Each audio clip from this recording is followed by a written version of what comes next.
नमस्कार दोस्तों, स्वागत है आप सभी। वर्षों पुरानी रेल परियोजना की स्वीकृति के बाद में अब उनके भूमि अधिग्रहण की प्रक्रिया अंतिम दौर में चल रही है। जी हाँ, हम बात कर रहे हैं हमारी मेड़ता रास और मेड़ता से पुष्कर रेलवे परियोजनाओं के बारे में। दोनों परियोजनाओं के लिए जो जमीन अधिग्रहण की कार्यवाही है बहुत तेज गति से चल रही है। खास तौर पर चर्चा करते हैं हमारी मेड़ता रास परियोजना के बारे में। ऐसा कहा जा रहा था कि इसके जमीन अधिग्रहण में खासी दिक्कतों का सामना करना पड़ेगा, लेकिन ऐसा नहीं है। विभिन्न विवादों का हल करते हुए राजस्व विभाग और रेलवे के सामंजस्य से जमीन अधिग्रहण करने में एक बड़ी सफलता प्राप्त हो गई है।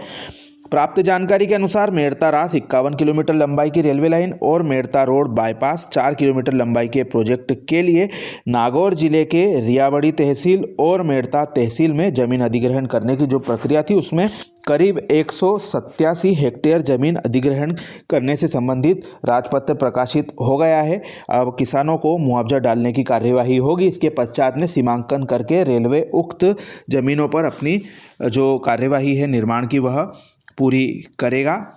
इसके लिए लंबे समय से जो प्रक्रिया है वह की जा रही थी। वहीं इसके साथ साथ जो हमारा पुष्कर मेड़ता रेलवे लाइन है, इसमें पुष्कर के पिसांगन इलाके में और रामपुरा नांद और गनाहेड़ा इलाकों में जमीन अधिग्रहण की जो प्रक्रिया है वह अंतिम दौर में चल रही है। करीब 60 करोड़ रुपए की राशि इसके लिए जो किसानों को चुकाई जाना है, यह प्रक्रिया चल रही है। 2024 में यह परियोजना मंजूर हुई थी और दोनों परियोजनाओं का निर्माण करीब 1700-1800 करोड़ की लागत से किया जाना है और यह एक बहुत ही महत्वपूर्ण रेल मार्ग कनेक्ट करने वाली है आपस में। यह जोधपुर के लिए तो एक छोटा रेल मार्ग भविष्य में साबित होगा, अजमेर से सीधे कनेक्टिविटी देगा। वहीं जो सीमेंट बेल्ट है हमारा रास के आसपास के इलाकों में काफ़ी सीमेंट की फैक्ट्रियाँ हैं, उनको भी आवागमन के लिए घूमकर नहीं जाना पड़ेगा।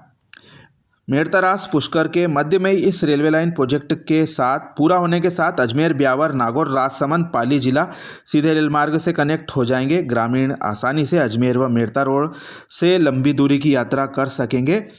मेड़ता रोड लंबे रेल मार्ग से हमारे इस इलाके से जुड़ा हुआ है और भविष्य में यह जो प्रक्रिया है पूरी होने के पश्चात में इसका जो निर्माण कार्य तेज गति से आगे बढ़ेगा और यह दोनों परियोजनाएं धरातल पर आकार लेते हुए नजर आएंगी।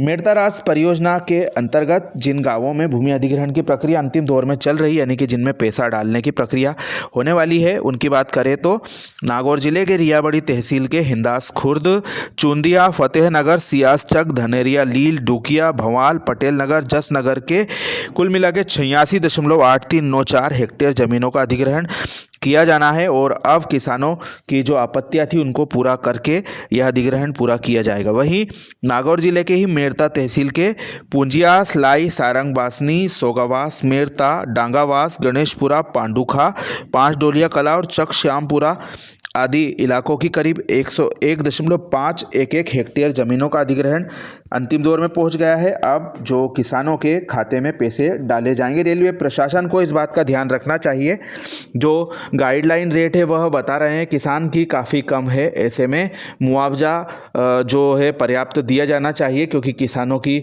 जीविका उपार्जन का एकमात्र सहारा उनकी ज़मीनें ही होती है। ऐसे में भविष्य को मद्देनज़र रखते हुए उचित मुआवजा दिए जाने की पूरी व्यवस्था क्षेत्र में की जाना चाहिए, जिससे कि इस परियोजना का कार्य भविष्य में रुके नहीं और हमें जो जमीन अधिग्रहण की प्रक्रिया उसके पूरे होने के बाद में जो निर्माण कार्य वह शुरू होने का जो इंतजार है वह ज़्यादा लंबा ना हो। तो दोस्तों, यह थी मेड़ता रोड से पुष्कर और मेड़ता से रास के बीच में बनने वाली नई रेलवे लाइनों के भूमि अधिग्रहण के बारे में ताज़ा जानकारी। उम्मीद करते हैं जो विवाद है उन सभी का निराकरण जल्द से जल्द हो जाए और जो जमीन अधिग्रहण की प्रक्रिया पूरी होकर यह परियोजना आकार लेती हुई धरातल पर नजर आए। जानकारी कैसी लगी कमेंट करके जरूर बताएं। अपने मित्रों के साथ शेयर करना ना भूलें। आप सभी का धन्यवाद।